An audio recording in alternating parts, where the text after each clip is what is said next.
Hello and welcome to the Pretty Good Gaming Podcast, episode 17. My name is Mike Williams. I'm joined by Mr. Lee McKelvey. Hello. Jake Kukowski. Hi. And Gareth Evans. Hello, everybody. We've got a bunch of topics, as always, this week, as well as a very exciting announcement, which we'll tell you about a little bit later on.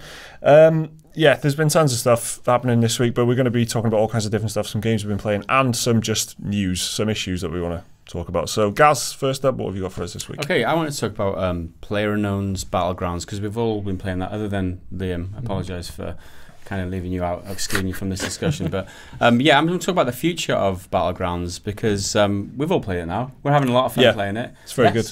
And we foresee playing it well into the future, that's for sure. They've made some announcements as to what the future will be like. They've announced that they will have 2D and 3D match replays, so a 2D top-down replay, as well as a 3D in-engine replay. I really want that. With a floating camera. But much like, obviously, it's that kind of GTA 5 thing where machinima, they call it, isn't it? When you make gameplay, kind of cinematic videos out of gameplay after the fact. So we're excited for that, I guess. Yeah, it's awesome. I mean, like I'm always saying about this game, one of the best things is that you can like make your own cinematic moments and stuff like that. And so the ability to capture that, and you know, sometimes what you do is cinematic. But have you ever wondered, like, you've been killed and you're like, oh, where the hell's that guy come from? He could have popped a wild good shot off at you from a mile away. And I want to see that sometimes. Whenever I die, I always imagine that the other guy's amazing, and I'm like, where's he come? How's he got that? That asshole. I mean, you know. that's a different thing from learning about the game and how to play the game, and learning from other people, and just analysing your own play. That's a tool for that as well, as well as being able to make cinematic things out of. So yeah, very much looking forward to that. Was that from E3? Was it? Was that these? That was Brendan Green, who is PlayerUnknown. I think he did mention it during the E3. When he had an interview with him on stage. Obviously, that's an awesome addition that will be coming. Another thing that I've announced recently is the zombies mode, which is PvP. So player zombies as well as regular players. How it will work, I don't know. It was inspired, I think, by some streamers. We watched some of the footage. Jack Frags and that lot, wasn't it? Yeah, they made a mod, because you can host your own servers now. They made a mod where they had some of their watchers participating as zombies, where they couldn't equip any proper weapons other than melee weapons. It wasn't quite zombies, but apparently it inspired Bluehole, who are the developers, to make a zombies mode. How they'll implement it is another question. So very little info, isn't there? We do know that it's not going to be like 50 players, 50 zombies. It's going to be one-sided, isn't it? It's going to be like more like 20 people and 80 zombies. That's one thing I've seen. I know it's not going to be. It's going to be like handicapped to one side. Well, that's interesting though. So I mean, it would be great if you could turn players into zombies. That's what I was going to say. So you'd start with a very small amount of zombies. Yeah, that's what I would have. I thought, I don't know how easy that would be, but bear in mind, players land unarmed. Yeah. There is that brief window where, if a zombie's got, strong and melee abilities and stuff like that, they could overpower like an unarmed player, even a player with a pistol or something, quite easily. Yeah. Then you could just spread that population quite quickly. It might be difficult on the huge map that we've got currently. If they implement, we'll talk about new maps in a little bit, but if they have smaller maps, it might be easier for zombies to get a foothold if they start with a smaller number, for instance. The next thing that they have announced, and they've got a trailer for, is vaulting too. So there is a trailer for vaulting over stuff. That was funny, wasn't it? It is out of context, if you don't know what this game is, you'll be like, honestly, Liam, it's great. Okay, it's exciting. It's a big deal. Thoroughly excited. It'll ramp up the gameplay so fast. There's so many times you've died because there's a little waist high wall and you try and jump and you're just doing it. You have to take a run up. If you could do a little. That was a sound of a vault. It's very easy to make an arse out of yourself trying to get over a fence. It's going to change the strategy of the game too, because currently if there's a picket fence, people can't traverse it, or a wall or something. But vaulting shows that they can get over like even head height walls. So if you can see an enclosed area, then they're not confined to that anymore. So that affects the strategy as well, and how you're approaching, taking someone down, for instance. So that's one of the biggest, most needed improvements to the game, I think. It's a cause for huge frustration. for a lot of people, and it'll make the game look a lot smoother too. Yeah, it looks a bit janky it'll help with that a lot. It's all part of the smoothing out process, I guess, isn't it? Just all these little things. Vaulting, it's like, all right, vaulting. How you stuff. react to an object that deal. high, like you know, it's a fast-paced game, and you're like. Blocked by like a little fence, so that'll make the game so much more. We maybe haven't pointed out yet. It is in early access, so that's why this kind of stuff is still coming out. And they've got a huge push for polishing things before releasing them. And obviously, there's a lot of pressure. They can't just release any old update it any old way. They've got to make a playable version of the game. Yeah. So you don't know how it affects other things, do you? Either when you're with all these kind of things, when you add something, you know, how's it? There's so many like things going on in a game under the hood. Like you don't know how it's going to affect, like, you know, clipping and collision and stuff. If you say you can go over a fence, then what can't you go over? Can you vault over rocks and all that stuff? So it takes ages. It's vaulting, so funny, everyone. Out of context, this is so fucking ridiculous. If you don't play the game, a trailer for jumping in a game, but it's so exciting if you play it. So if you're not aware of it, you've just got to trust us on this one. It's a big deal. I think it speaks volumes for the enjoyment that you can get out of a game that doesn't include vaulting and stuff like that. Like the game itself is so good that you don't even need to be able to get over very shit. True, very true. Anyway, moving on. Kill Cam was announced too. So how are they going to implement this? This is. I've only started playing this about a week ago, and that was like one of the first things. The first emotional reaction I had was, I want to. What? How did I die? I want to see how I died. I want to see this. You've got to be careful with this, because let's say there's 4 of you in a squad, or for us 4 people. I can't imagine I am this guy. So let's imagine you're a good player at Battlegrounds. There's 4 guys in a squad in a house. You kill one of them. That guy that died then can see where you are and then tell his teammates. So they've got to be very careful implementing that. If you can leave it till the squad is wiped, that would be a solution. Yeah. That would be the smart way of doing it. Because if it was just every kill had a kill cam, it would give away a lot of positions, and it would really be unfair for the Rambos out there. No problem in the single player mode. Obviously, you die, you get to see the kill cam. But that is the best suggestion I think so far that I've seen is, you know, when the whole squad dies, or when both of you die if you do a duo. That's when you get to see everyone's kill cam. Because and again, we need to point out, you can win as a team. It is like Battle Royale, but you can win as a group of 4, even if it's just one guy left. Like you still get the win. So, like we did the other day, we won as a team, didn't we, Jay? We got chicken dinner on Sunday. All of us survived. All of us survived. But we can do it where. Just so I'd put that out there that we got chicken dinner on Sunday. So. That was a great time. Sunday dinner, They've also announced 2 new maps. One smaller urban space in the middle of a desert. Interesting. Which would be great for me. I love buildings and going door to door, and I remember Alman. So that says to me that there's an armor expansion that was in the desert somewhere. So they've probably they're looking at what assets they've already got for armor and stuff, and just like, how can we? Which is obviously what they've done with the map that you've already got is. It's like they've taken stuff from Arma 2 and stuff. So that's cool.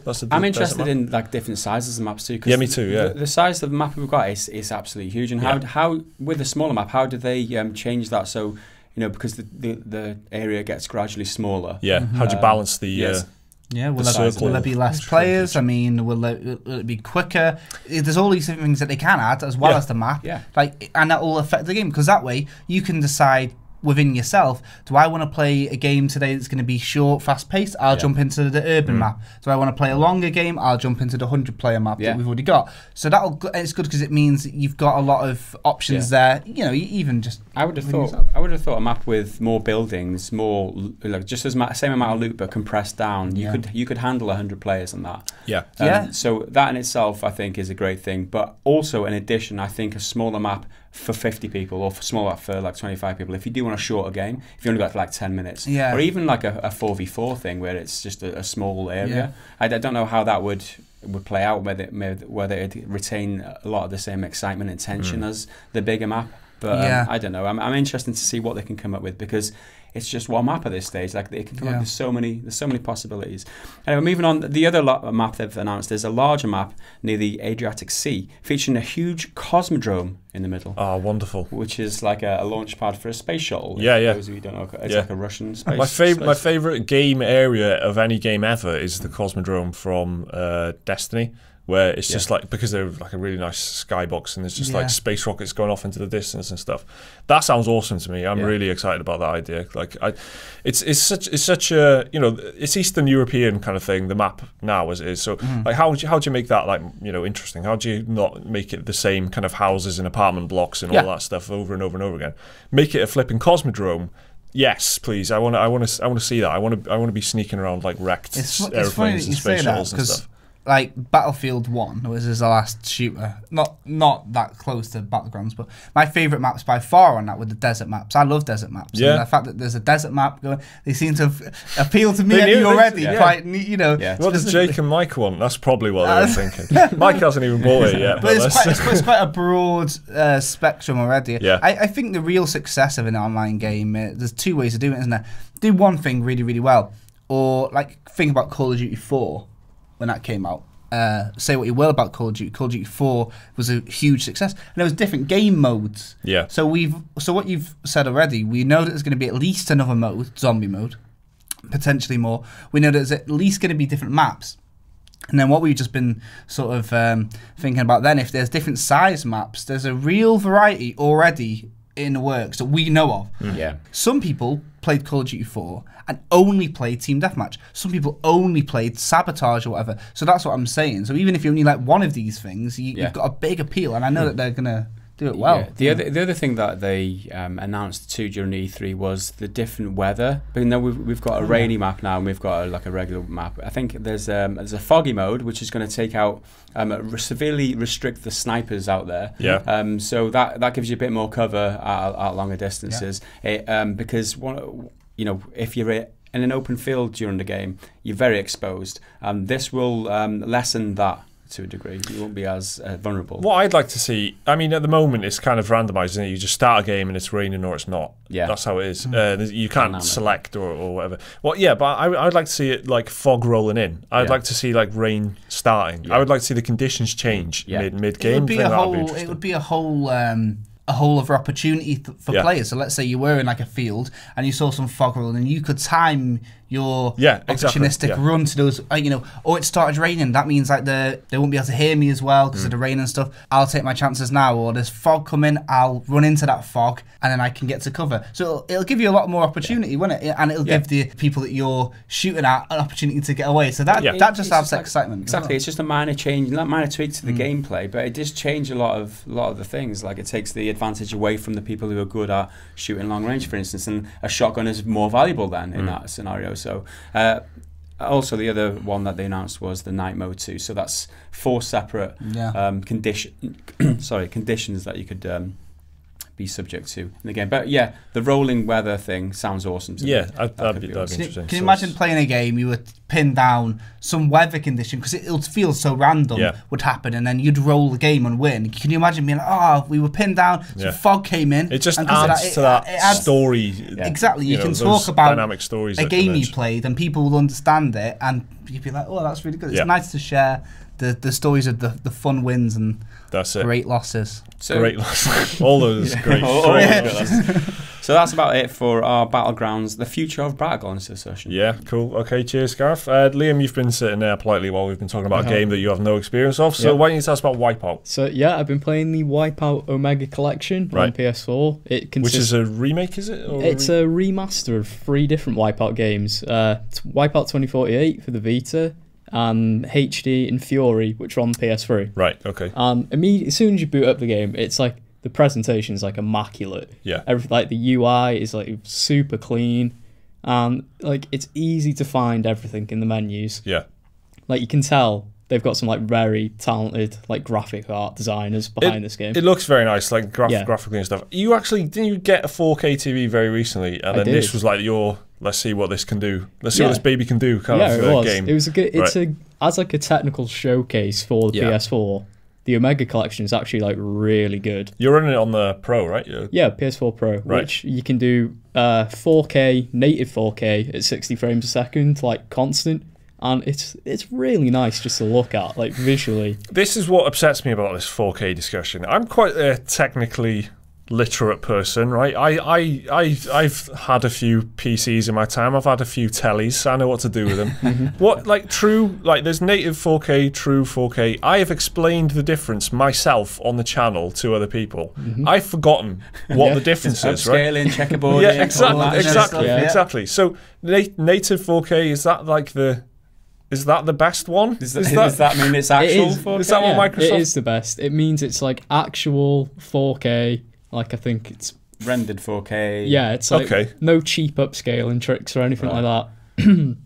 It's yeah. That made it sound like you were referencing someone, like, mentioning no names. Sorry, just clearing the throat. Yeah, it is. It's true for very nice. So much terminology. Yeah, it's just like real life 4K that nothing else can beat. No cheap tricks or upscaling or anything. Proper. We'll just call it that, innit? Proper. Yeah. Actual 4K. Do you know what I mean? Anyway. Just call it that. Sorry, this side railing you. As for the actual gameplay, it's Wipeout, you know? Like, it hasn't really changed all that much since, I don't know, last one was probably PS3. I remember playing Wipeout, Super Nintendo days, like the or PS1 it was. Was it PS1? PS1. Still, it was that same era for me. Yeah, they were right close to each other. So it's like what's changed since then? That's what I'm asking about. What I'm thinking, like, is the gameplay the same? Is it just different maps? Is it just different? Is it just prettier now? The last Wipeout game I actually played was on the PS2, so I missed out on like the entire PS3 Vita games. So I probably wouldn't be the best equipped to say what's changed since the original game. You're still floating above a track and there's like on rails. Yeah, it's still like anti-gravity racing sort of thing.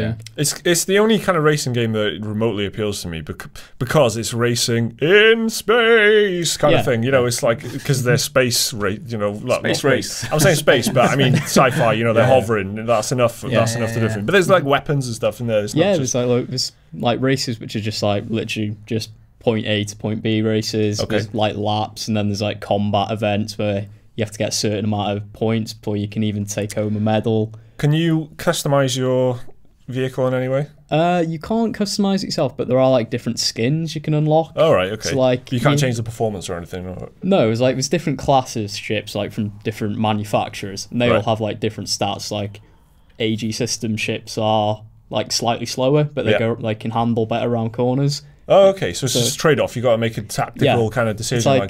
It's kind of like in Mario Kart. I was going to say like Mario Kart, but it's I'm going to sound like an idiot if I say that. It is exactly where each racer has like a certain strength. So like Mario's an all-rounder, but Toad is like all speed. Yeah.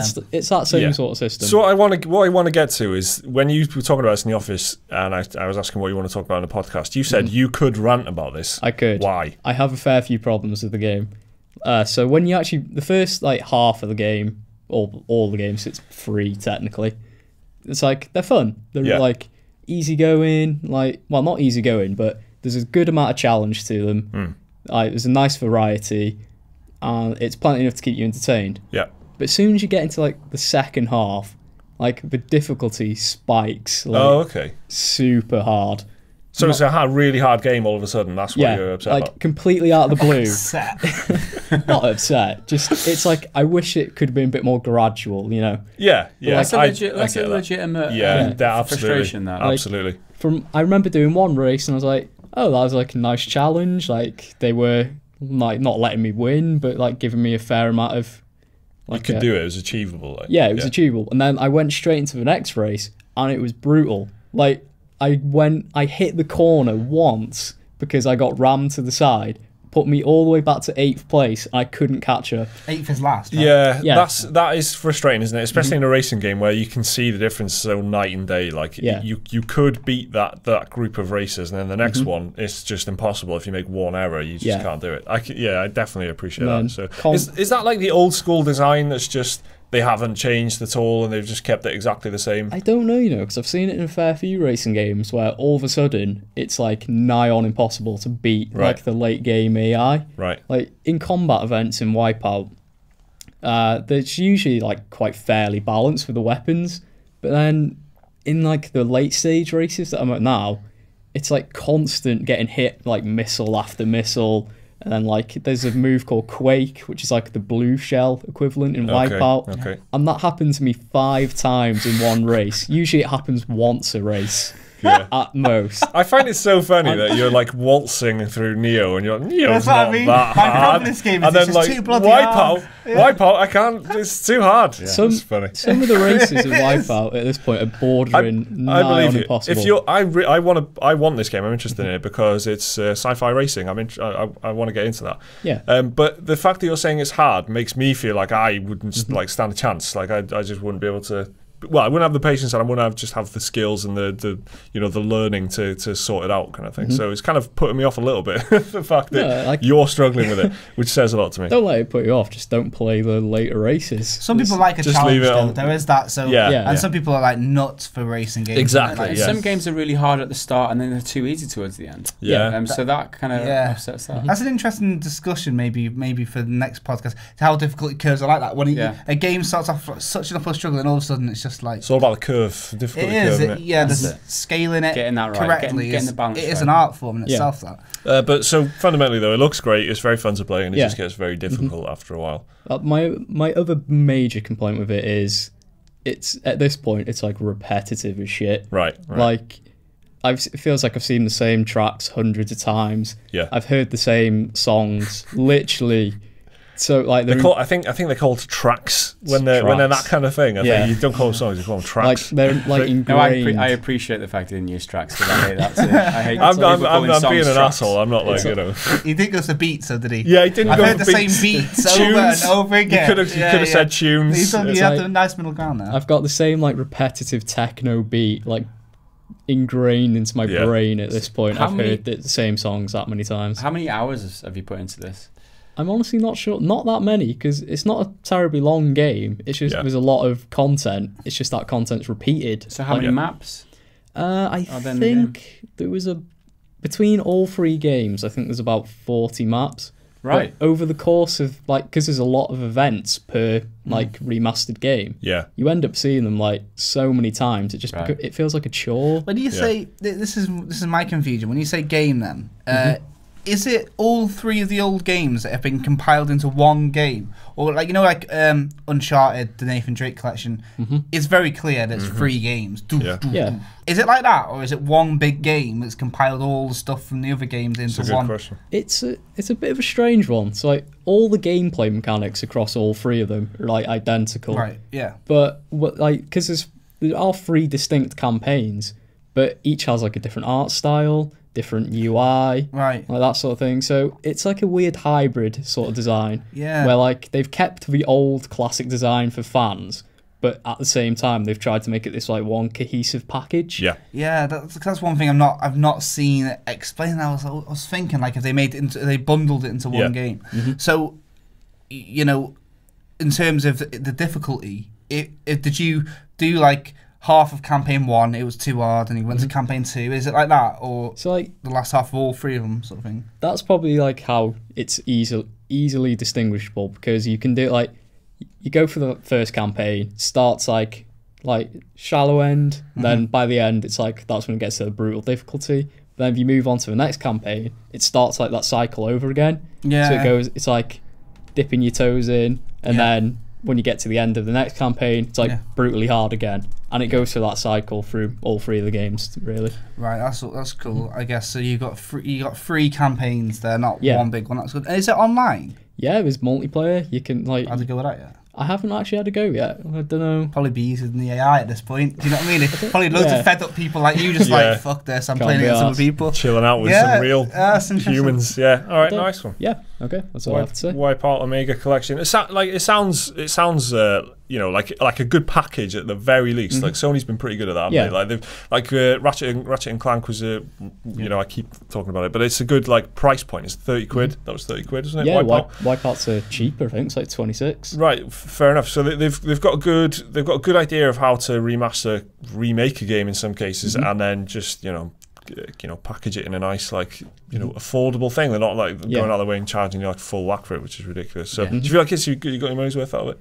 Yeah, definitely. So it's worth the price of entry. I think if you're nostalgic about the PS1 days or PS2 days, like this Wipeout collection is like aimed squarely at you. Right. I mean, they even did the slip case that looks like a PS1 Yeah, that was game so case. nice. Yeah. It's like they're going heavy on the nostalgia. The old PlayStation case, like proper from like. I'm not sure like side conversations work during the podcast, Jake. But, so it's just going off about it. Yeah. Not sure that's how it works. Sorry. But we'll talk about that later. Yeah, more now. It's a very nice case. It is a nice case. I completely lost. I forgot that I was even here. I can't blame you. You go swept over the excitement. That's the only hype they got you right there. All in all, if you're a Wipeout fan, go for it. So it's only like 25 quid. It's worth your time. Well, thank you very much, Liam. That's the Wipeout Omega Collection. Jake, you've been revisiting a game called, what was it? The Witcher 3. The Witcher 3, that was it. The Witcher 3. That was it.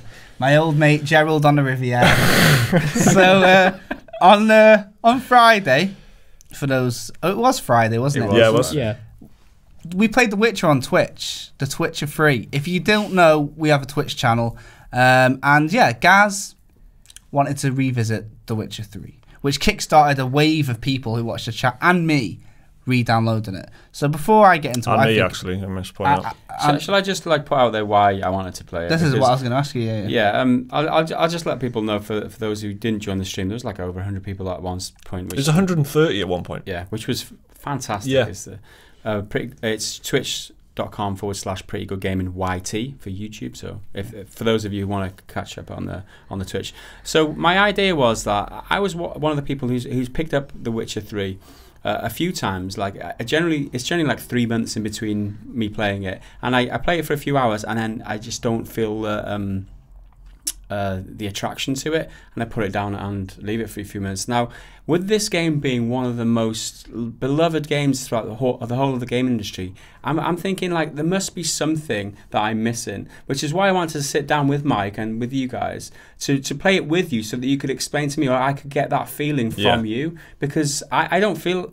It's not great. Like I feel like I'm missing out on something. Yeah, I know. That was my reason. I wasn't sitting there just to berate it or just to say I don't like this and don't like that. I want to be in this club. I'm knocking at the door and I'm begging people RPG to let squad. me in. But that was the reason behind me playing it, and so it got your interest. It piqued everyone's interest. Yeah, everybody was going, "Oh, I remember this bit." So, which is a key thing, which we should get on in a minute. People remember bits of it very strongly. Okay. So I was wondering how I would feel if I revisited it, and I played it on the PC a little bit, and I realised, I haven't done Blood and Wine and all that, so I'm going to start it again. I'm not going to reload my save, I'm going to start it again. And the game came out a couple of years ago now, 2015 May, and I got it then. Took a couple of days off work, got immersed in it and loved it. Since then, people who might not have initially bought what was sort of advertised as like a hardcore RPG, a bit more mainstream audience have delved into this world. I mean, we're seeing comments now that it's half the price and you've got all the... Oh, the pricing is so competitive on it. Like, they're really good. They put it on sale regularly for very cheap with all the DLC. With all the stuff, exactly. So a lot of people are now getting into it. One of the most staple comments on our channel is definitely, whatever game we're talking about, whatever news story we're talking about, there's always someone in the comments like, this isn't as good as The Witcher 3, though. And it's not the same guy. Like, we should point that out. It's many people. Many people. So I was thinking, it's now built a lot of hype. And it's my expectation in my head been raised so much. Yeah. If I go back to it, what's it going to be like? Because I remember having fond memories of it. But seeing all these people still for years and years banging on about it, I'm like, oh, God. Was it that good? So... let's find out. That's the introduction out of the way. Let's talk about the game. So there's a couple of things in life that are better the second time. Inception, the film, The Wire, breaking up with a girlfriend, and The Witcher 3. A better? Hang on. Yeah. A better second easier. You like more easier to get through. You get more like you're having a lot of fun out of breaking up with people. It's a lot better the second time when you break up.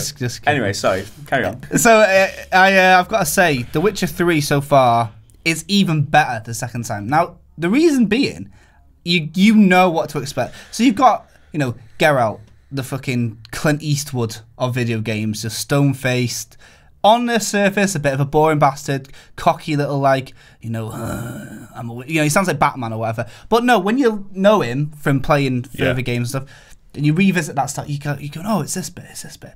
What's weird is a lot of games like this, a lot of high fantasy showy things like films like The Lord of the Rings and stuff.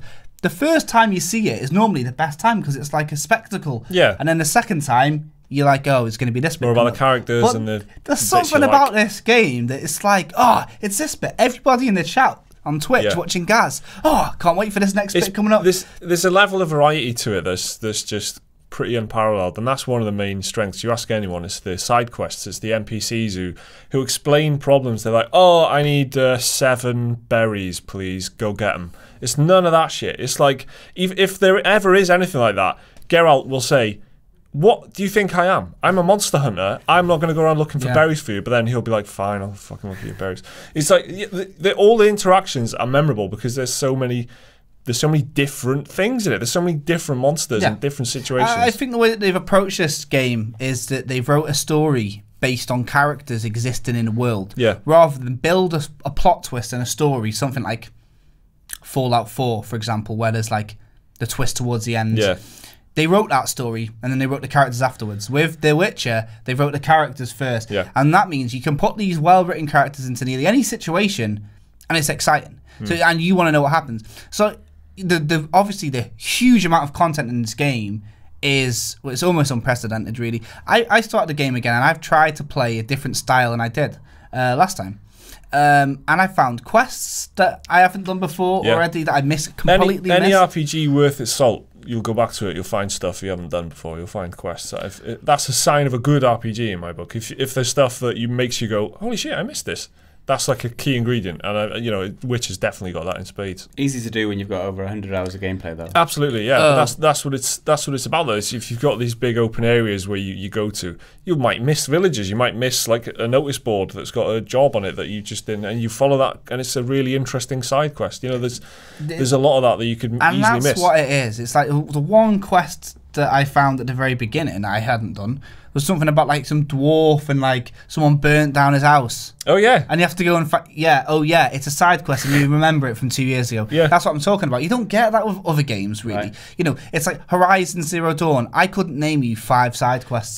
That's very true. And I love Horizon and that's Zero Dawn. No slight on Horizon because it's great. But honestly, the main thing that pulls that game together is the plot and the gameplay. But with The Witcher, nearly every quest, people can remember it. Oh, it's that one. Oh, the one when you've got to kill that tree. Oh, yeah, I remember that. And it's kind of memory that you don't really know that you've got. You've just, it's in there. So when someone reminds you of it, you're like, oh my God, yeah, I remember that. So that's the thing. Discovering just one extra side quest is discovering one memorable thing about this game. And revisiting it has been something that I'm really looking forward to continuing with. And going and then knowing that when I do finish the game again, I'll have an expansion to play. I think I've played Hearts of Stone, but not Blood and Wine, so I'll have at least one. But I just can't really express how well this game has aged very well. Yeah, that's kind of what I was going to say. And I was wondering if you guys know any other games or is there any games that you've played that have been better on a second run? Because I know playing maybe a couple of years ago, you guys would have played games multiple times. Liam plays games through a lot. You played, like Deadly Premonition, you played 720 times. Is that right? I've only actually ever played Deadly Premonition the once. Oh right. Oh, Quantum Break. Am I thinking of? Quantum Break. I'm on like my 3rd go through. Resident Evil 7. Yeah, that was a bit much. How many times was that? About 5 or 6. And by the time I'd finished it once. I was trying to do the whole speed run thing, Yeah. No, you nailed it, didn't you? You did a good job on one. Yeah, I think I got the trophy for it. Pretty sure. This guy. Because normally a film, for example, that does this sort of thing, is because it's so obscure and twisty and turny that you enjoy it the second time because you know what's happening. Yeah. But this game isn't like that. It's something else. You appreciate it more going back. Well, Knights Old Republic is one of mine. Because Knights Old Republic 2, sorry. Because I know which you can choose which planet you want to go to next and stuff, and I know I've got motivations for going to certain planets and certain orders, and I want to see these characters and I want to talk. I don't know why. I just want to have that interaction again, and so that probably Knights Old Republic. Skyrim maybe replayed that a few times. Fallout New Vegas for me. I'd say for an RPG. Yeah. I'm short of strategy games because strategy games you're generally learning on the first playthrough. Yeah, so definitely strategy games, Yeah, that's because you've got your knowledge down, haven't you? Yeah. I think that's one of the beauties of RPGs, and that's one of the only criticisms I've seen of The Witcher is that it's a true RPG, because traditionally, like an RPG is you make a character, like Fallout, for example, like you make a character, He's whoever you want, and you play however you want. But in this, you are taking on the role of Geralt of Rivia. Yeah. And it's an action. It's very action focused, isn't it? The combat is fast, very fast. Yeah. You can change your signs. You've got your Quen or whatever. If you're the Quen Master Race, you've got other signs as well, lesser signs if you like. If you prefer to set people on fire and stuff like that. But the point is, it's very adaptable. I was trying to think of a witty comeback, but I'm just stunned that you've betrayed me. Like mid podcast, you just come out with some. You know, some fire. I couldn't think of anything funny to say back. So yeah, it's right. So that's the only slight in the game, but you really do take on the role of Geralt, and he is how you play. Like you can be to your detriment. You can kind of say, "Oh, here you are, villager. I've helped you. I don't want any money from you." Normally, they're all horrible. Everybody in the world is horrible. They spit at you when you walk past. Yeah, they even subtitle it above the NPC. If you've got subtitles on, it'll be like CHS spit noise. It'll be like noise. So they hate you. So to summarize this, the real essence of what I'm saying is, I played the game when it first came out. After all the 2 years now of hype and the bars raised, and I went back and I was really pleased to see that it's better. Yeah. It's better a second time. So I urge anyone listening, if you've not played The Witcher in a long time, you may have played it on release or whatever, go back and play it and just remind yourself how much you love games in general and this game. It's flipping good. And for everyone who does do that and gets an enormous amount of enjoyment out of it, you're welcome, because this wouldn't have happened it's all down to you. If I wasn't curious as to why everyone else was so excited about the game. All it achieved really was you understood a little bit more about the game, but everyone around you started fanboying. Yeah, exactly. Everyone else started creaming themselves. Well, I went home and played a couple of hours of it. That's just it. I was like, I'm interested to play more. But then I put it down and played other games. So it didn't work for me, unfortunately. Maybe after this conversation, I'll go home and play another hour.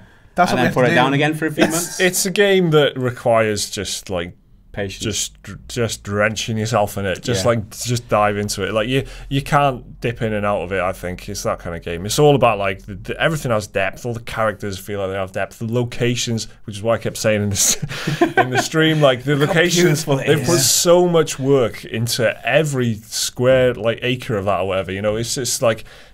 There's so much detailed depth. There's like locations where things seem to have happened, but it's not mentioned anywhere. It's just a gnarly little scene that you'll ride past on your horse. There's a lot of depth to it.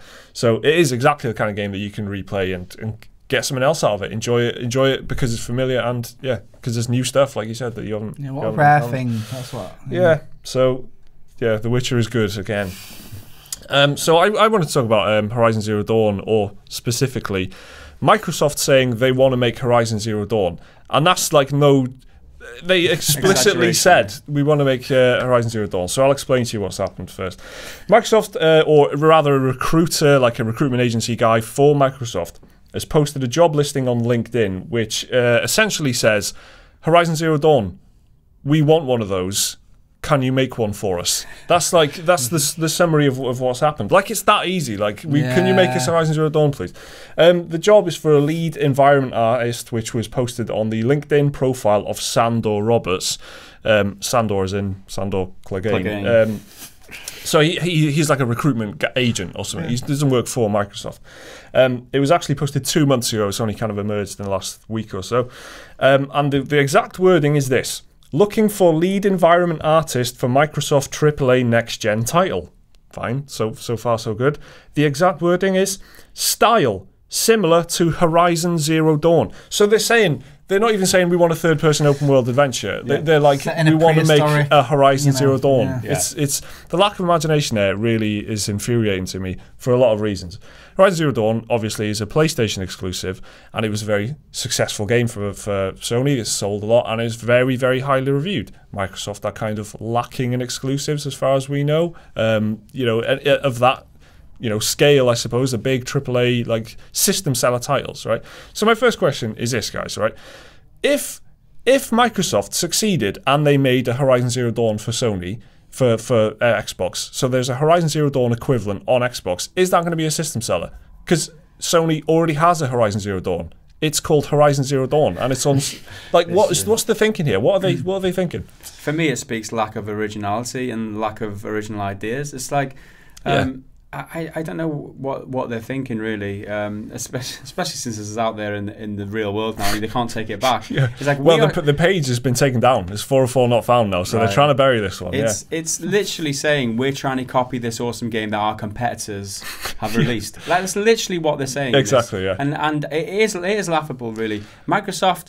I don't know. We criticize Xbox and not enough exclusive games and things like that, but no idea of who's going to be producing this game, who's going to be developing it. It's probably some sort of in-house. If it's Microsoft, then I'm sure if Microsoft are recruiting for it, maybe the studio in-house stuff is going to be making a comeback. If they need more studios, why not make games themselves? Would it have been 2 months ago too?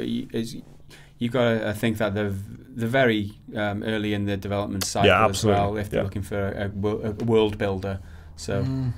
Yeah, well, I wonder maybe the game will be a different game, but because it's an environment design, right? It's environment. So it could be like a first-person game in a prehistoric era. It might not be like the found future style we say with the robot dinosaurs. The world of Horizon Zero Dawn, bar the like random football stadiums and stuff, is very much like a Far Cry Prime. They could have dodged so many bullets by just like wording it like that. Exactly. Looking for prehistoric era. They could get the guy to the interview and then go, you know what, we kind of want to see like Horizon Zero Dawn. They need to advertise They have to be very specific, do they? It's like, I can build worlds, but I can't build Horizon Zero Dawn. Exactly. So I'm not going for that job. If you can't do Horizon Zero Dawn, don't even bother sending in your CV, because we're not. We want to make Horizon Zero Dawn. It's at least Horizon Zero Dawn. Yeah. It could for all we know, it could be a first-person like fucking Turok dinosaur game. Yeah. But I want Microsoft games. I want more Xbox One games. I want a real proper reason to buy an Xbox One other than that it's really powerful. I'm actually, the more I'm thinking about the One X, the more I think it's like, that is a very good console. When the price comes down and stuff, which it will, give it a year or so, that'll be a very tempting offer to some people. Not at launch at that price. Whether or not it's fair for those parts is a different question. It's whether or not people want to pay $450 for it. Anyway, the console is good. They need more games. I want them to have more games. I don't want games that already exist, but they're having their own version of it on a different platform. Like, it's quite like game companies do this a lot, and even going all the way back to like Guerrilla Games, who made Horizon Zero Dawn. When they first made Killzone for the PS2, their whole marketing pitch was, this is like the rival to the Halo. Exactly. Yeah, that was going to be one of my points, and also the fact that Horizon Zero Dawn is itself a major imitation on like The Witcher 3, which we've just been talking about. The exact mechanics ripped. Yeah, it's a good game, isn't it? Yeah. They just ripped it out of like the Witcher Senses mode, right? Which is itself from like Batman Arkham and all those other kind of types of games, like a different kind of vision, Eagle Vision from Assassin's Creed. So the Witcher evolved that and had this thing where you're following clues and it's done in a certain way, right? Footsteps that lead to a clue. There's some text that gives you some details and stuff. The Horizon Zero Dawn did it exactly the same way, and it's got towers. It's itself a copycat of all these different things, but it did it in its own fresh kind of way. So you're absolutely right. They have copied stuff over, but what I think I find so upsetting is the fact that they've just said we want to do this. Yeah, I think that you need to draw a distinction between actually game mechanics themselves. Yeah. It's good to assimilate some awesome game mechanics. Whatever you see out there in the industry, wherever it's good, you should be trying to make your game in that way, because if you see something that's awesome, you make your game awesome in that way with the game mechanics. So whether it's just that, or whether this listens for a world, for a creative environment. So they're just basically going to rip off the Horizon Zero Dawn world environment. Is that what they're trying to do here, and not bring any other gameplay over? I don't know. It's early days, isn't it? Yeah, you don't really know that much detail. The word that makes it seem like the thing is, with stuff like what we just said then, you need to distinguish between being influenced by and imitating. Yeah. And that looks like they're trying to imitate something else, not being influenced by it, not drawing in the good things from different games and then building their own. Because they wouldn't say it so tactlessly. They're literally saying, we want to copy what they're doing. It's like it's like a Liam saying where the Killzone was meant to be the Halo killer. Halo killer has been a big one for a long time. COD killer has been a big one for a long time. Halo is more significant in this case because it is like one platform has got this awesome first-person shooter series, and then another platform is going, we need an awesome first-person shooter series. That's kind of what's happening here, exactly. But it's just that it's flipped around, and it's for a game that doesn't exist yet, or they're working on it in very early development, and they're saying we want to make a Horizon Zero Dawn killer. Do you think it's fair then? I don't. Well, the thing is, this isn't even like the first time Microsoft have done something like this. No. Like back in the PS2 Xbox era. Like Gran Turismo 3 or 4 came out on PS2, people loved it, and then Microsoft actually said we want our own Gran Turismo, and that's how we have the Forza games today. Yeah. So it's not even like a new. I think it's probably just the game industry in general. It is, yeah. Like, that's like an arms race, isn't it? Like copying what everyone else is doing. And following trends very much so. So like this fucking boring now. What did you call it? The prehistoric in the future? Found future. Found fucking hell. Yeah. Found future. So I upset myself for just saying that. Found future games. Yeah. It's like Anthem. Right, that's another. All of a sudden, we've had Horizon Zero Dawn. All of a sudden, there's another one. There's another one in a similar kind of setting. Microsoft are saying as well, we want to make Horizon Zero Dawn. It'll be Pirates next. Do you know? It's depressing. It's fucking boring as hell. it's like a burger chain. Yeah. I want to make a Big Mac. And it's not an art form. It's just like a trend. It's like a tribute band. It's those decisions at a corporate level that I think I'm unhappy with, and it's the exact phrasing. You can see the board meeting unfolding before your eyes when you read that sentence. That's what I mean. Yeah. We need a Horizon Zero Dawn. Make it happen now. And then you can see that coming through in a job listing, because all these dudes in grey suits said they need a Horizon Zero Dawn. That's what I'm so upset about. I mean, I don't mind it so much because obviously Horizon Zero Dawn took a lot from other games like The Witcher. I mean, and that's what made Horizon Zero Dawn good. It's not as good as The Witcher by all accounts, since I haven't played The Witcher through myself. But I don't mind the fact that they're taking inspiration from good games. I just want them to look at an array of games and take inspiration from different games, not just one specific game. Yeah, exactly. It's what I'm saying. I think is it's the product. They don't care what the game is. It's the title and the list of features. Their mentality. They're like that's a product that we haven't got on ours. We could do one of those, and it's exactly like they're looking at the art form or the fun that the player is having. They're thinking of. Obviously they're the business, but when it's so clear as day for you like that. And I think what really got me is that I didn't realise that was their exact wording. So one of you guys brought this up in the office and said, "Oh, Microsoft want to make a Horizon Zero Dawn type game." I thought. To begin with, I thought that they had described a similar set of features, and then like Kotaku had said the new game sounds like Horizon Zero Dawn. I didn't realise that they had literally said we need a Horizon Zero Dawn. So that was something worth talking about in my book. Anyway, definitely. Okay, so Horizon Zero Dawn is coming to Xbox One X sometime in the future with a different title. Horizon Zero Yawn. Yes. Horizon. That's it. That's the headline. That's the headline. Okay, so those are our topics for today. Thanks, guys, for bringing those to the table. So before we do the comments, then let's talk about that exciting announcement that we mentioned at the start of the podcast. There, so this is a very special announcement. We've got 2 passes to give away to EGX 2017, which is the Eurogamer Expo, which is legitimately the biggest UK gaming show there is. Like, it's the biggest expo there is. It's the biggest event in the UK, anyway. It's taking place in the NEC Birmingham from the 21st to the 24th of September. So that's the Birmingham NEC, 21st to the 24th of September. And they're not just passes that we've got, guys. No, they're not. No, they're not. They're super passes.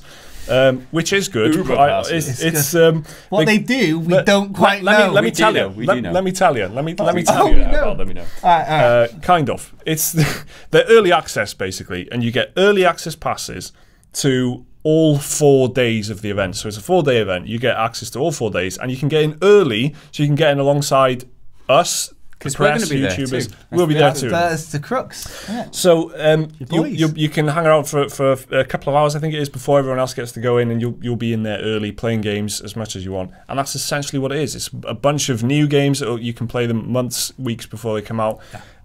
All like every type of game you'd imagine. All the AAA games should be there, as well as like so many indie games and all that kind of stuff. That's only part of the announcement though, because the other part is this is the exciting part. That we're going, and you'll be able to meet us. So you know, let me get to that bit, Gareth, because it's exciting. You go ahead, very exciting. You take this, man. Okay. Let me just check my notes. let me stop you there, Gareth. Where was I? Let me stop you there, Gareth, while I read. Maybe okay. So yeah, you can play games with us. We'll be there. It's the biggest UK game. Also aside, it's the biggest. It's the biggest gaming event in the UK. 21st to the 24th of September, Birmingham NEC. Now we're going to run a competition. We're going to give away 2 of these super passes to you guys. The value of which are a heck load of money. £120 each. £120. Well, they were for they were for 2015. No, £120 all in. So anyway, they're worth quite a bit of money. This is going very well. This was excited, guys. This was going so excited. Well, right? And then our camera crapped out, and we had to film it again. So that's totally thrown me off my game. So if you want to enter this competition, which you can hang out with us at EGX 2017, you can play some games with us, maybe even go for a drink. To enter, just reply to this post on Patreon, which should be on your screens right now, titled EGX Super Pass Giveaway, and answer the following question.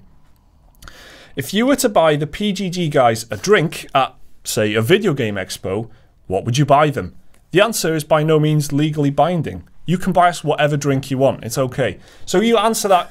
We would just chuck all the patrons in, but we don't know who can get to the Birmingham NEC. That's very important. You need to be able to get there yourself on those dates. And if you want to stay there, you have to sort out accommodation on your own. We're not made of money.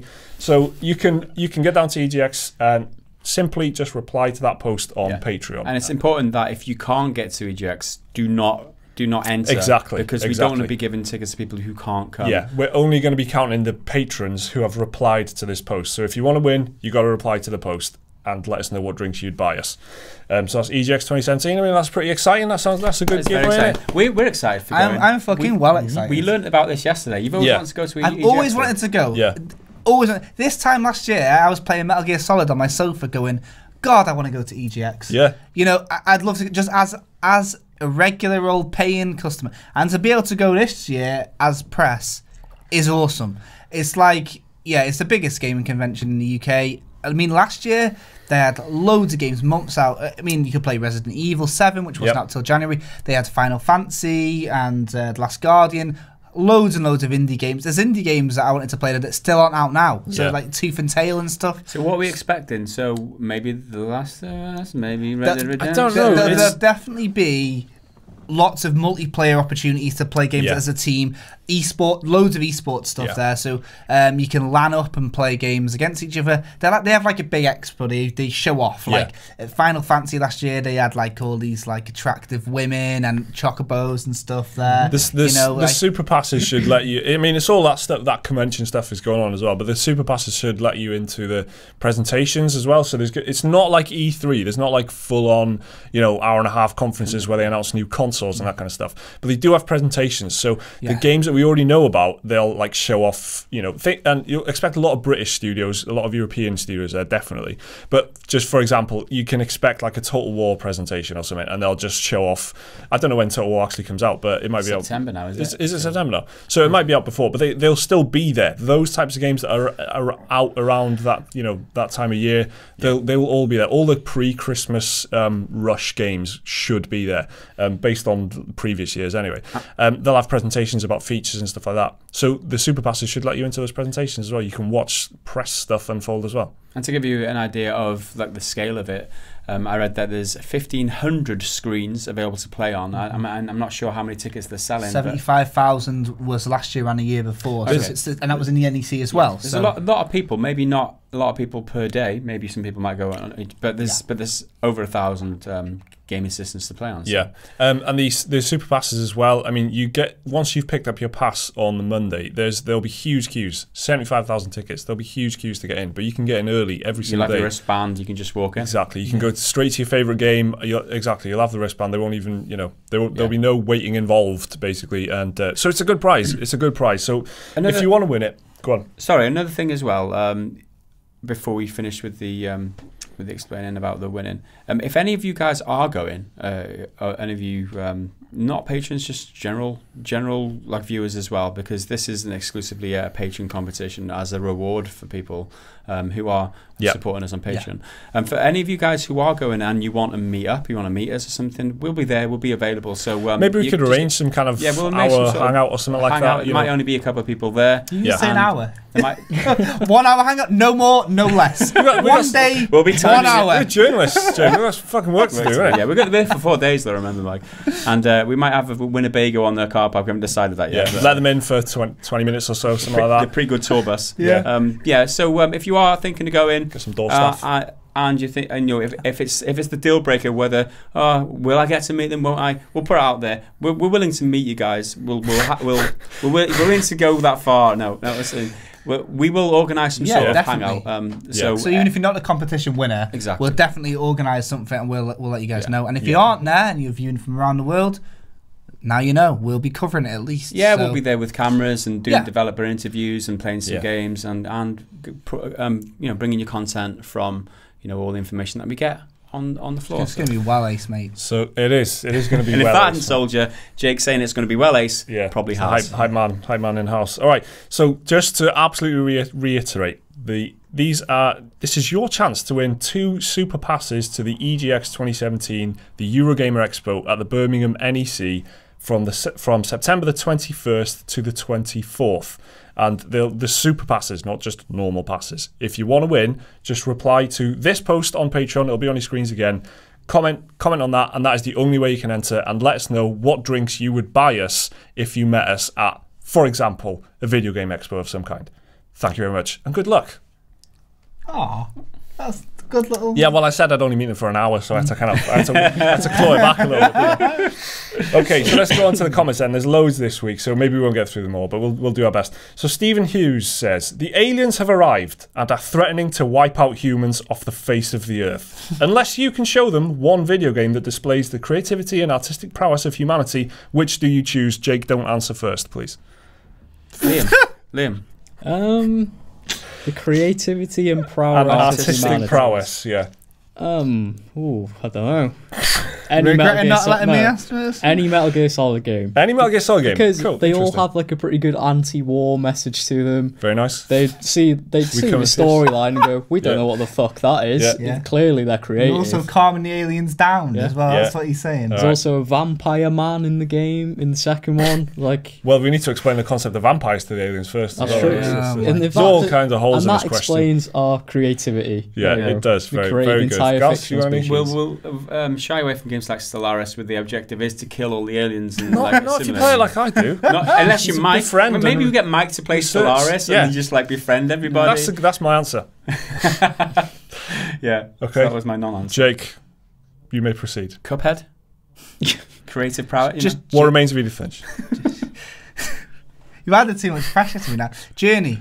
That's it. All right. Now I'm going to explain why. Next question. Let's move on. Thanks for the question, dude. Good question. Yeah, Simply Phil says, as well as having great content, you also have a great team dynamic. So I was wondering, who would play each of you in the sitcom based on the weekly antics of Pretty Good Gaming?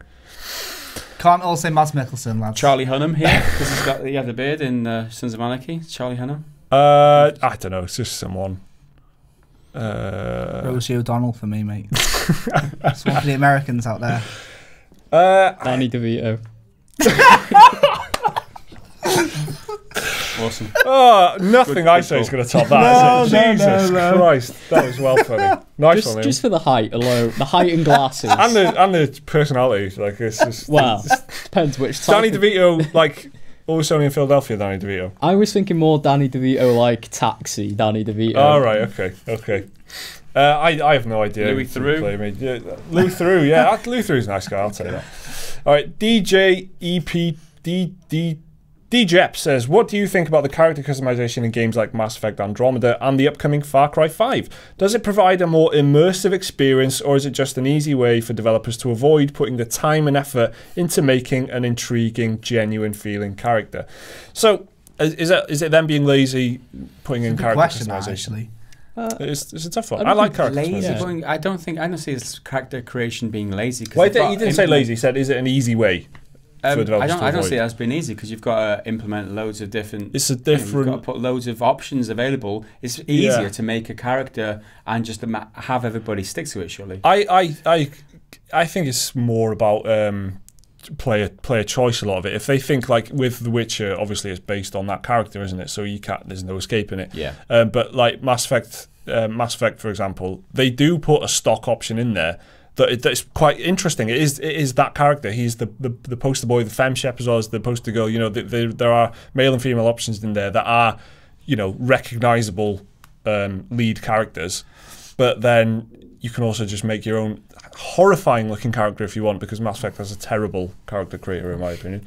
I don't know, Liam, what do you think? I think it's just like depends on their design philosophy. Really, it's like a big difference between like Western RPGs and like Asian RPGs. Yeah. Is like Asian RPGs, you like have set characters a lot of the time. Yeah. And that's because they want you to follow a linear set story. Whereas like games like Dragon Age or Baldur's Gate, you get to make your own character because they put the emphasis on, like you said, player choice and making playing your own story. Yeah. Okay. I think it's more a creative decision than a decision of you know, how much work they're going to be put into it. It's like, do you want the world to react to you as a person? Like The Witcher, for instance, everyone reacts to Geralt as who he is. And that's part of the game. You know, that's just a creative decision that they've taken, as opposed to Mass Effect Andromeda, where you can just play and beat anybody you want, kind of thing. I don't know. This is very true. Okay, good question. Very good question, actually. Okay, Nom Nom De Gear asks, any chance of a behind-the-scenes vid of the PGG offices to see where and how the magic happens? Can you guys actually do magic? Is Liam a sorcerer? Burn him. Well, that went downhill fast. He's not a sorcerer. I'm aware of. No. Quick answers to your questions. Yes. I was thinking about this morning. We can get a behind-the-scenes video. Yes, there's magic. Shut up, and dude. Yes, he's a sorcerer. Next question. Shit, been found out. I was thinking about that. We can quite easily do for the patrons this month. You did a patron video. You're welcome. Yeah, we'll do a run definitely, through. That'd be cool. Yeah, we'll do one. The monthly update video is the official title. Should sort this out before we do that, though. That's off camera, which is a good thing. Chris Thompson asks, "Hey guys, my friend and I had a huge argument the other day and would like your opinion. Which game is better, BioShock or BioShock Infinite?" Jake, take this one. I finished BioShock 1. I didn't finish BioShock Infinite because I got bored. Make of that what you will. So that is your answer right there. BioShock 1, I guess. I've played them all. I love BioShock series. Liam, what do you reckon? I know you're going to I think BioShock 1 is an objectively better game. That might be a bit risky saying that, but my personal preference... Bit Total Biscuit. My personal preference is BioShock Infinite, just because I like the world more. Okay. I like the characters. Elizabeth was a fantastic character. Fair enough. I've got to stick with BioShock. Gaming Ken, do you think new consoles are now on a slippery slope where eventually the best games may only come out on each platform's elite versions, like the Pro and the X, as each attempts to outdo each other with impressive games? I can't see that happening. No, I don't think that would happen. Because it would be very bad to, well, you'd be splitting up the generations then. It wouldn't just be the PlayStation 4 then. It would be the PlayStation 4 Pro would become PlayStation 4 2. You know, it would be too much of a problem for them for it to be worth it. I think that's my opinion. Yeah. I don't know about you guys. It'd be horrible. It'd be what they want. They want consoles to be like mobile phones. They want it to be some sort of exclusive club for rich kids. Only the best people can buy the best consoles, and then they can play the best games. Don't let it happen. Don't support it. Don't buy shitty pro consoles. If you want to play stuff that you can upgrade, buy a PC. If you don't, just buy a console once every generation. Stop wasting all your money on time on S's and X's and Pros and stupid checkerboard 4K. Don't do it. We should just stop making videos, I think, because I think Jake just covered it all for the foreseeable future. Copy and paste that into every answer now. Gareth McLeavy says, sorry if this has already been asked, but who or what is your favourite video game villain? We've had a lot of questions. Maybe we have had it asked. I can't remember. Mine is probably the End from Snake Eater. Okay, that's not me. Is he the old dude from.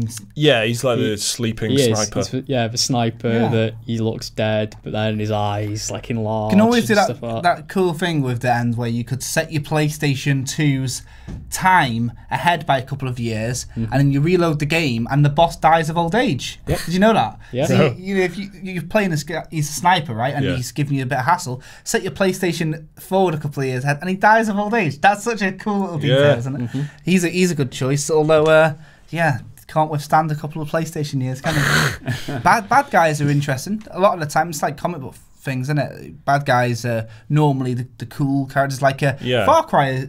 Say what you will of Far Cry, it's got some pretty good bad guys. It's all about the villains. Pagan Men. And what's the other one? The island one called Vaas. Yeah. He was cool. They're good shouts. Liam Go have a good answer for this, surely. Yeah. I'd probably say Kefka from Final Fantasy VI. Because throughout the first half of the game, he's just like because he dresses like a clown jester, and you literally he just appears in and out. And then at the midpoint of the game, it's like he's like the true villain all along, and he literally he wins. He wins. He destroys the world, right? And the entire second half of the game, he did. Yeah. The entire second half of the game is you just trying to claw back what you can from him. It's like I think that's what stands out for me because he's a villain. You're never actually aware he's like a bastard. He is a bit of a bastard. You never he destroyed the world. He's a bit of a bastard. You're never aware he's there, but then because he was so his scheme was so well hidden, he wins, and the heroes just have to deal with it. Very nice. I think that answer wins this question. Yeah. Nick Randall, if you could go to any era in any game and be the main protagonist, what would it be? E.g. Star Wars Jedi on Hoth or Red Dead Redemption in the Old West. So his predictions, this is why I wanted to read this out. His predictions for who we would want to be in what era. Something about robot dinosaurs was for me. Gaz was survival badass in space. That's got to be something to do with... that's accurate. Yeah. Very close. Skate 4 Spyro the Dragon. Is that for me? That's Jake. Is that for me? It's about Skate 4. Liam is some JRPG hipster shit nobody's heard of. Accurate predictions. I don't know if I'd be that happy in Robot Dinosaur Land. I don't know. I'd want to be in space probably. But Star Trek, Commander style, to just have my own ship exploring. Mm-hmm. That was my childhood dream, actually. Career prospects. That's what I was like. What do you want to be when you're older? Space captain. My answer was going to be Joel from The Last of Us, but now he suggested putting him in space. That's fucking ideal. Not even just in space. It's like a PlayerUnknown's Battlegrounds character in space. It's like survival badass in space. So there's two things that you like. There's a survival badass. Yeah. So yeah. Are you happy with yours, Jake? You're going to stick with? No, I know. Speaking with the dragon, I'll segue into being a Dragonborn in Skyrim would be fucking cool. Yeah, that'd be dope. It'd be good if to shout and stuff. And I love the world of Cyrodiil, the whole thing. So yeah, definitely one of the Elder Scrolls worlds, and I'd be Dragonborn. Yeah. Very nice, Liam. Just look at my E3 pick from last week, Ace Combat Fighter Pilot. You want to be Tom Cruise? Okay. No, not from Top Gun. Yeah. Don't want to be Tom Cruise. You're about the same height, aren't you? He's quite small, Tom Cruise. He is. Oh, 5'7", something like that. Yeah. I don't want to be Tom Cruise though. Wouldn't mind being a few pounds behind him, a few quid behind him. Yeah. RG Sanders, it's obvious you guys have a great spread of gaming tastes across both systems and genres. I'm curious though, if you had to choose... both systems? How many systems are you... No, both systems as in both systems and genres. So we have both systems spread on. on. Sorry, yeah. I thought he was a console player and he was disregarding the PC... What? Maybe console players? Sorry, I put my MasterCard. Yeah, put it away again. He's asking if you had to choose one platform and one game. Let's pretend you're trying to sell me on it. Which ones would you pick? So one game and one platform. What would you choose? Just like the best. I think Gaz's platform's already. Do you want me to get the card? Get it out.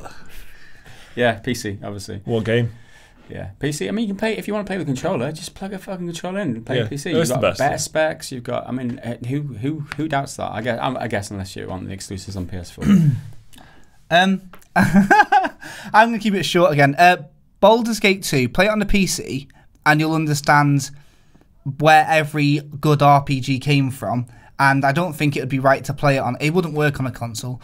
If you play it, you'll understand a lot more about why games are the way they are that are good. Yeah. Baldur's Gate 2 on the PC, definitely. Okay, Liam? PS1, Final Fantasy 7. There you go. Everyone loves Final Fantasy 7. You can play Final Fantasy 7 on PC. That's an answer I'd like. Yeah, but no, PS1's it's not right the on original it's not right on experience. PC. Jake gets it. Exactly. PS1, keep it true. Like PS1, like low res. Play the fucking port on PC.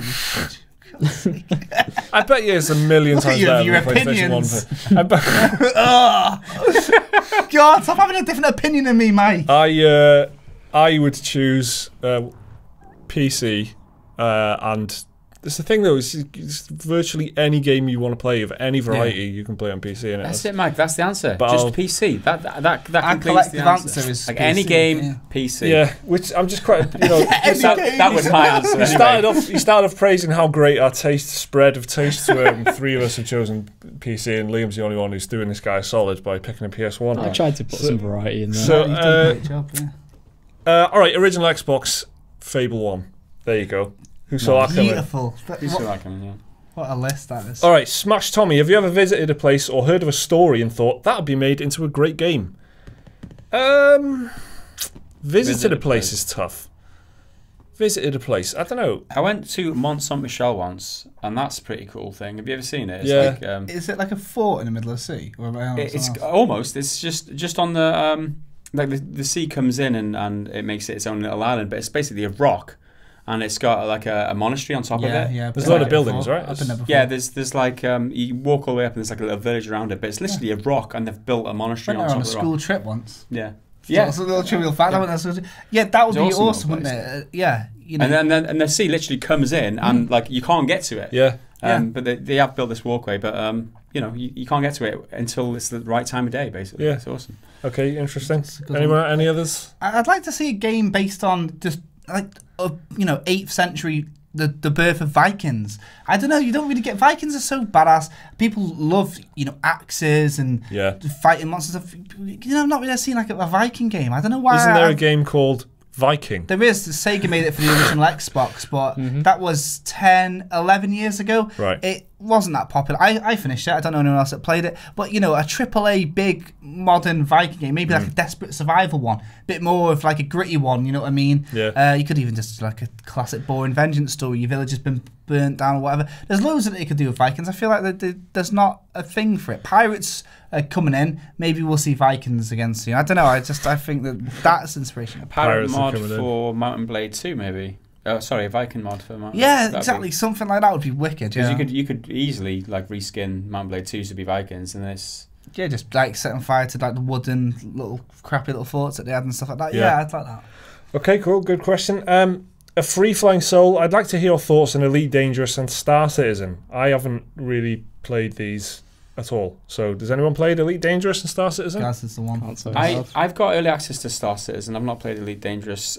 Star Citizen, I've said it before, but my impressions of it are that it still needs a lot of work, and the development cycle is so drawn out, and they keep drawing out. It's like it's like a piece of like they're rolling out some like dough or something. That's how I see the development cycle. It's like they're trying to stretch it as long as possible. They're doing all right through the early access. A lot of people are paying loads of money, like thousands of pounds for ships. I'm sounding very cynical now, but people it seems defend to me, it passionately though. I mean, it seems to me like they're doing all right out of early access, so they're in no rush to release it because once it's released, I don't know. I've played it, and there's various different game modes. There's like a shooter mode, and there's like you can free fly in space and stuff, and you can walk around a station, but it's nothing like the coherent one single game that it's supposed to be. It's such a big project for me now. I can't really get my head around it because there's different modules. There's like a first person shooter or something, isn't there? Yeah, like some that's of right. It's quite intimidating from the outside. Like it sounds like a game that I would love to get into, but I don't know. There's just something about it. I need to know exactly what the product is, and I can't research it. I don't want to put the time into it. It's very complicated because Roberts Space Industries is the name of the website. Yeah. It's not even Star Citizen. It's Roberts Space Industries, which is the company in the game lore that created like spaceflight and all sorts of shit. Interesting. And then there's there is the different branches of the game. Then there's the single player, which is the Squadron 44 thing. And there's the online only persistent universe. It is very complicated. Well, that's what I was going to say. The reason it gets drawn out as well is that it keeps coming to a fork in the road where they can say, right guys, we can put the game out now as it is, or if you keep funding us, we can add this to the game as well, Squadron 44 or whatever, and we can employ some, acting talent and stuff like that. And people keep deciding every time it comes to one of them, we want more. We want more. We want more. Yeah. So they keep pushing it away. But the fans could have picked to have put the game out in a certain state at one point. Yeah. 2 points actually that they've been in now. But I think now the fans are pushing towards integrating Squadron 44 into the whole package, that would be good. Out even more. Is it ever going to happen? I think that would make it an easier sell for everyone who isn't already invested in it, though. I think that would be a more coherent thing where it's just a mode that you choose within the, it's that kind of thing, I guess. But yeah, from the outside, it sounds really interesting. I'm just definitely going to be waiting around to see it, though. So that's Gareth's thoughts on what he's played so far. And finally, Vinny Bartels, what's a game that does a certain mechanic feature so well developers should be required to play it before they add that mechanic to their games? So, for example, he says, if you want to put side quests of any kind in your game, play The Witcher 3 first. The Witcher? That's a good 3? call. Yeah, I've heard of it. I know what he's talking about. It's I don't know, it's a tough question, that, because there's certain games that I definitely know what you mean, though, because sometimes people try and put things in their games and they just fall flat on their face, and it's like, how is this game doing it so well, and you can't even half do it? I definitely get what you mean. I've got an answer. I would say that anyone who wants to do space flights and space battles should play Everspace. This is one of my games of the year so far. Wow. I'm continuing to play Strong it. I feel drawn to play it. And customization as well, and the progress of the game itself. Space battles. I mean, I've never experienced a game that's been so responsive in a dogfight, and it's just awesome. I just love being in that spaceship. Cool. Anyone else? I think if you want to show exposition or storytelling without words, I think people should be required to play Inside. It's very, very good at doing that, and building a little world without any dialogue. If you're going to make a silent game, play Inside first, developers, please. Yeah, okay. Liam? I'd say if you want to do, say, co-op 4-player gameplay, look how Monster Hunter does it. I was going to say that, but Left 4 Dead. But continue. Yeah, I'd say, because the way Monster Hunter does it is, you can have, I think, up to 4 or 5 players. Yeah. But each one can have a distinct role. They're always doing something. They're never going to feel bored. Like, no matter what, there's always something to keep every player busy. It's almost MMO-ish in the the tank bit, DPS healer kind of whatever. So you've got jobs that only you could really doing it. So you've got, I know definitely what you mean. Yeah, that's cool. I think Monster Hunter really comes to life as well with its multiplayer co-op gameplay. Yeah, that's the game at its best. Yeah, that's the most fun ever playing. I played a bit of it single player, didn't like it. Played it with my friend on his brother's tanked up, leveled up account. We were playing it for hours and hours, working together. You feel so important, and everyone's got a role, like you say. But it doesn't feel like a chore. You feel like you're the main guy taking this monster. Everyone feels like they're the main guy, and it's good that they've got that balance. Yeah. It's very inclusive, and it's really, really good at doing that. Yeah, totally. I'm going to change my answer then to something a bit more nebulous, or a bit more cerebral. If you want to do anything other than normal third-person shooting or normal, like Dark Souls style combat, and you don't know what to do, you don't know how to build the combat system to build your game around, play Horizon Zero Dawn and realize that if you just think about what you're trying to do, you can come up with something completely, just shooting bits off metal robots with a bow and arrow is just, that's, as a gameplay loop, just doesn't feel like much else that I've ever played, and it's something different. So just play Horizon Zero Dawn and realize that there is, another option to just, the same old like over the shoulder shooting, or the same old like Dark Souls kind of slashing and managing your stamina bar kind of melee combat. There are other things you can do. You just need to imagine it and come up with it. You can do new things. You can do old things in a new creative way. Yeah, I guess. So thank you very much for your questions, guys. They were very good as always. We're getting loads of them, but just keep them coming in. We love reading them. If we don't get a chance to read them out on the podcast, well, that's kind of tough on us. But we've managed it so far, so hopefully we can keep it going.